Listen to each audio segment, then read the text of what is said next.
Ravindar Malhotra thought his fake marriage to Amrita Velkar would be his ticket to a new life in Canada, but what began as a desperate student's shortcut quickly spiraled into blackmail, obsession, and a deadly revenge plot that would end in murder and betrayal. Ravindar Malhotra had grown up in a small town in Punjab with one dream etched deep in his heart: to make something of himself abroad. For years he had heard stories of relatives who had settled in Canada, of cousins who drove expensive cars and sent money back home, and of families who had built palatial houses with overseas earnings. Those stories planted a seed in him, a longing to escape the slow life of his hometown and reach a place where opportunities seemed endless.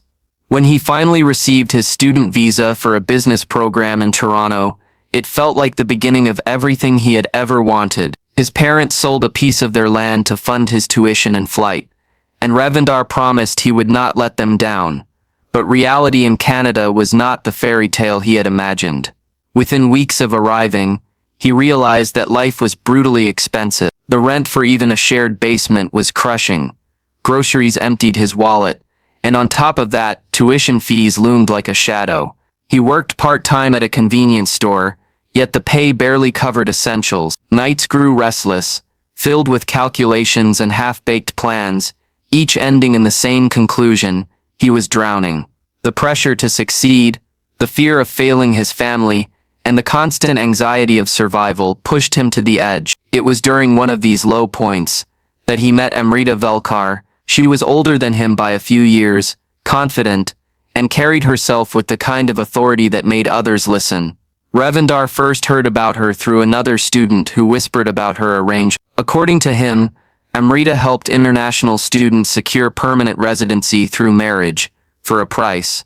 To Ravindar it sounded risky, almost unbelievable, yet dangerously tempting. He dismissed it at first, but desperation has a way of changing minds. The more his debts grew, the more Amrita's name returned to him like a haunting echo.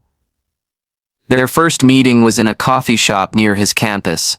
Amrita wasted no time explaining how things worked. She would marry him legally, and he would pay her a substantial sum spread over months. To outsiders, they would appear as a genuine couple, but in reality, they would live separate lives. Once he obtained permanent residency, she would end the marriage, and both could go their separate ways. For her it was business. For him, it was survival. He agreed, though his heart pounded with fear of getting caught. The wedding was a quiet affair, performed with the bare minimum of witnesses.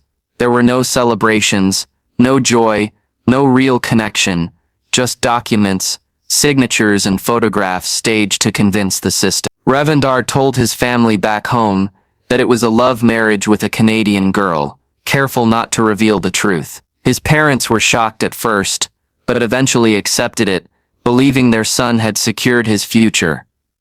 At first, Ravindar felt a strange sense of relief. He thought he had found a way out of the storm. With the marriage certificate in hand, he believed the doors of opportunity would slowly open. He imagined steady work, legal status, and eventually, the ability to send money home. But beneath that fragile hope, there was unease. Amrita wasn't simply someone helping him. She was calculating, sharp, and had a way of looking at him that made him feel like property rather than a partner. In the weeks following their marriage, Ravindar began to notice small signs of her control. She demanded punctual payments, tracked his part-time jobs, and reminded him constantly of the risk he carried. He owed her not just money but silence. Any slip, any mistake, and the entire arrangement could collapse, taking his future down with it. Ravindar told himself that this was temporary, that once he gained his residency, he would be free. But even in those early days, he could not shake the feeling that he had made a deal with someone far more dangerous than he had imagined. What started as a dream to build a new life had already begun twisting into something darker. And though Ravindar couldn't see it yet, the path he had chosen would soon pull him into a trap from which escape was nearly impossible. Amrita Velkar thrived on secret. For years she had been running her marriage for residency business quietly, collecting money from students desperate to stay in Canada. She knew exactly how much to squeeze from them, keeping records of every payment, every promise, and every detail that could be used against them. Ravindar Malhotra was just another name in her long list, but something about him drew her attention in a way others had not. Perhaps it was his nervousness, or the way he tried to hide his fear behind polite smiles. To her, fear was leverage, and leverage was power. Ravindar had believed this arrangement would end with paperwork, but Amrita had other plans. She began by controlling small aspects of his life. At first, she asked for monthly payments, then demanded additional contributions whenever she pleased, insisting that legal fees or official bribes needed covering. She threatened that if he didn't comply, she could report the marriage as fraudulent and have him deported within days. Ravindar, terrified of losing everything, obeyed. Each payment made him poorer, but also tied him tighter to her web. It wasn't just about money. Amrita enjoyed the game of dominance. She would show up unannounced at his rented room, checking his belongings under the excuse of maintaining appearances. She collected copies of his documents, kept hold of his bank details, and even had photographs staged to make their marriage look authentic. Ravindar felt like a prisoner in a cage he had willingly stepped into, unaware of how far the bars extended.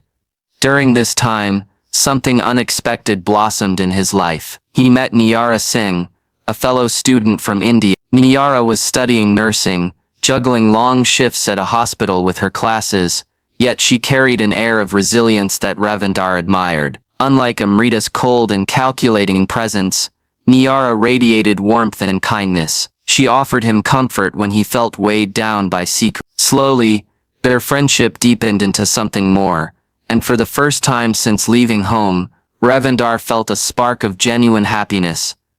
But happiness came with risk. Amrita discovered his relationship with Niyara almost immediately. She had eyes everywhere, friends who informed her, neighbors who whispered, and her own habit of following him when he least expected it.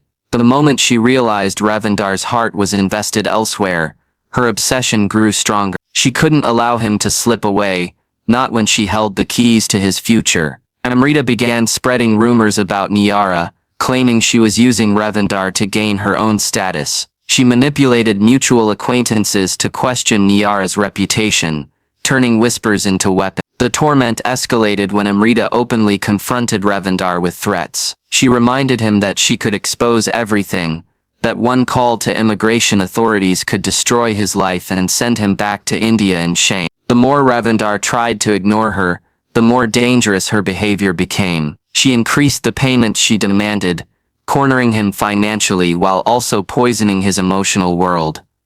Niyara noticed the changes in him. His face carried exhaustion, his hands trembled during conversations, and his eyes often darted around as though he expected Amrita to appear from the shadows. She tried to comfort him, but Ravindar's silence about the true nature of his marriage created a wall between them. He couldn't admit the truth, afraid she might walk away or worse, become a target herself. Amrita's hold on him was not just practical, it was psychological. She began sending him late-night messages filled with veiled threats. Sometimes she hinted at knowing people who could fix problems in exchange for favors. Other times she reminded him of students before him who had failed to keep their end of the deal and had vanished from Canada without explanation. Whether the stories were true or not, Ravindar believed her. Fear gnawed at him daily, and yet he could not stop caring for Niyara. By now, Ravindar realized this was no ordinary scam. He was tangled in the life of a woman who thrived on manipulation, who had turned his desperation into her personal power play. What frightened him most was not the money she demanded, but the lengths she might go if he tried to break free. With every passing day, the trap tightened, and his dream of building a future in Canada grew darker under Amrita's shadow. Ravindar Malhotra's life had become a careful balancing act, a constant struggle between keeping Amrita Velkar satisfied and protecting the fragile happiness he had found with Niyara Singh. At first, he thought that if he followed Amrita's demands, paid her on time, avoided provoking her, and maintained the image of a dutiful husband, she would eventually leave him alone. But the opposite happened. The more he tried to appease her, the bolder she became. It was as if she fed off his submission, testing how far she could push before he broke. The turning point came one night when Ravindar failed to deliver the payment Amrita had demanded. His part-time job wages had been delayed, and he simply didn't have the money. That evening, he returned to find threatening notes shoved under his door. The words were short but chilling, warning him that he was running out of time. His phone lit up with a barrage of messages from Amrita, each one harsher than the last. He didn't respond, hoping silence would calm. Instead, it unleashed a storm. The next morning, Niara's car was discovered vandalized in the parking lot outside her apartment. The windshield was smashed, the tires slashed, and strange symbols were scratched deep into the paint. Though no one saw who did it, Ravindar knew immediately. Amrita had crossed a line. She wasn't content with controlling him. She wanted to destroy anyone close to him. For the first time, Ravindar realized Niara was in danger, simply because she cared about him. The guilt weighed on him heavily. He wanted to confess everything to her, to explain why Amrita had become such a threat, but fear sealed his lips. Amrita escalated further. She began calling him at work, showing up outside the store where he worked shifts, and watching him from a distance. Her presence was suffocating. Each time he saw her, she carried a smile that wasn't warm but mocking, as though she knew he was too weak to stand against her. Ravindar started losing focus in class,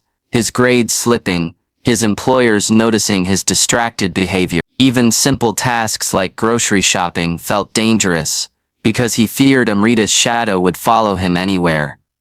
Niara grew increasingly worried. She saw the toll it was taking on him, the way he had become quieter, more withdrawn, often staring at nothing as if trapped inside a world of his own. She urged him to tell her what was happening, but he couldn't bring himself to admit the truth. How could he explain that his entire marriage was a lie, a transaction that had now spiraled into a nightmare? The shame was as heavy as the fear. He wanted to protect Niara, but by keeping her in the dark he only made her more vulnerable.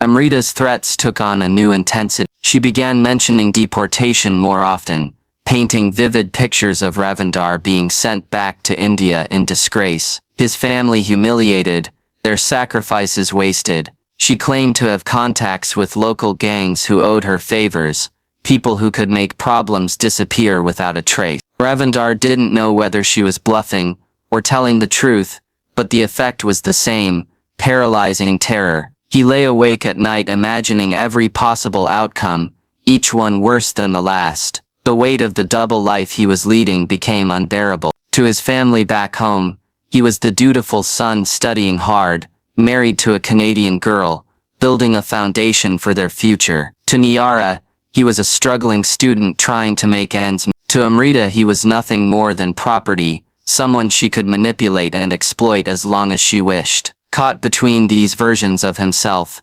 Ravindar felt his identity slipping away. The breaking point arrived when Amrita demanded one final large sum of money. She claimed it would settle the score between them, but her tone carried a menace that made Ravindar doubt her intentions. He didn't have the money, and he knew she wouldn't forgive another delay. That night, as he sat in his small basement room staring at the ceiling, a dark realization settled over him.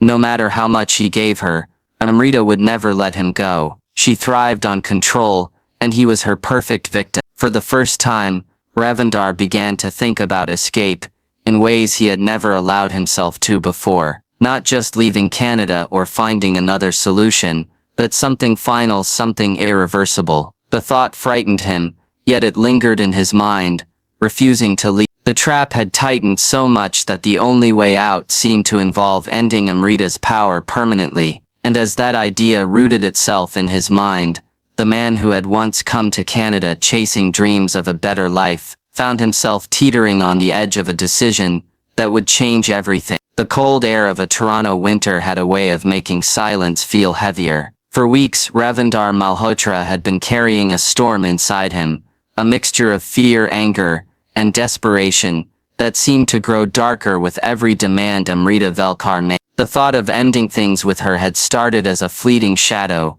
something his conscience tried to push away, but the more he considered it, the more it felt like the only solution. Every time she appeared in his life, her smile sharpened his dread, and every message she sent tightened the invisible rope around his neck. He could no longer see a future with her still alive and controlling him. Ravindar began planning carefully, not impulsively, but with quiet precision. He told himself this was not about hate, but survival. Amrita had to be removed from his life, or she would destroy everything he had left. The plan formed slowly. He rented a small suburban house under the pretense of needing space for study. In reality, it became the place where he rehearsed his escape. He staged scenarios in his head, thinking about how to lure her, how to make her believe he was still under her thumb, and how to ensure there would be no witnesses. When Amrita demanded her final large payment, Ravindar used it as his opportunity. He told her he had arranged the money but needed to meet her privately to hand it over. She agreed quickly, eager to secure the cash, and confident in her control over him. What she didn't know was that this meeting was not about money at all. Ravindar's hands shook as he prepared, but his mind was steady. He convinced himself that if he hesitated, he would lose everything: his freedom, his love for Nyara, and even his chance to remain in the country. The night was brutally cold when Amrita arrived. The suburban streets were quiet, lined with snow-covered cars, and dim streetlights that barely cut through the fog. She stepped into the house, expecting another round of obedience from him, another chance to remind him who held the power. Instead, she was walking straight into a trap. Ravindar had locked the doors behind her, his heart pounding as he faced the woman who had turned his life into a prison. The confrontation was sudden, brutal and desperate. It wasn't clean or calculated, it was messy, fueled by weeks of pent-up terror and rage. Amrita fought back with the same sharpness she used in her threats, but Ravindar's determination overpowered her. When it was over, the silence of the room returned, only now it carried a new weight. Amrita Velkar lay lifeless, the woman who had built an empire of scams and manipulation reduced to nothing more than a body on the floor. Ravindar stood over her, trembling not from the cold but from the enormity of what he had done. Panic followed. He knew discovery was inevitable if he didn't act quickly. He dragged her body into the trunk of his rented car, his breath fogging the air as he worked with shaking hands. The drive felt endless, every passing vehicle a threat, every stoplight a chance for someone to notice. Finally he reached the outskirts of the city, a frozen ravine where snow swallowed sound and shadows lingered. There he abandoned her, covering her with whatever he could find, hoping nature itself would conceal his crime. On the drive back, Ravindar's thoughts twisted between relief and horror. For the first time in months, Amrita's voice no longer hovered over him, yet he knew the silence would not last. Every trace of her life pointed back to him: his marriage certificate, their staged photographs, the money he had paid. His relief was fragile, already cracking under the weight of reality.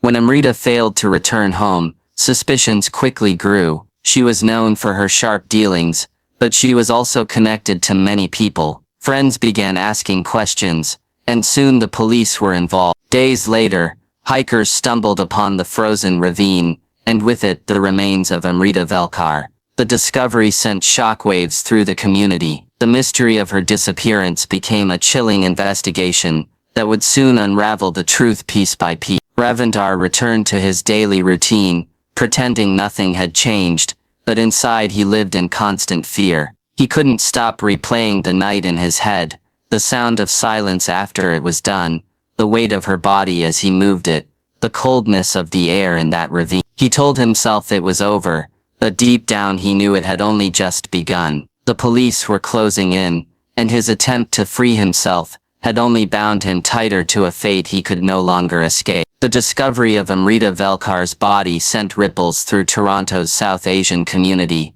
drawing immediate attention from both the media and the authorities. At first, police suspected her death was linked to the criminal underworld she had hinted at in her dealings, but it didn't take long before their focus shifted toward the man tied most closely to her, Ravindar. Investigators quickly pieced together the fragile narrative of their marriage, and the cracks in its authenticity were glaring. Friends and acquaintances admitted they had never seen the pair act like a real couple. Neighbors recalled how Amrita often visited Ravindar, but never stayed, and co-workers from his convenience store job mentioned how nervous he always became when her name came up. Each detail painted a picture not of love, but of an arrangement hiding something sinister. The basement apartment Ravindar rented became the first significant lead. When police searched the space, they found traces of jewelry that matched Amrita's missing items, as well as receipts showing large sums of money withdrawn and funneled into her accounts over months. Most damning were the digital footprints.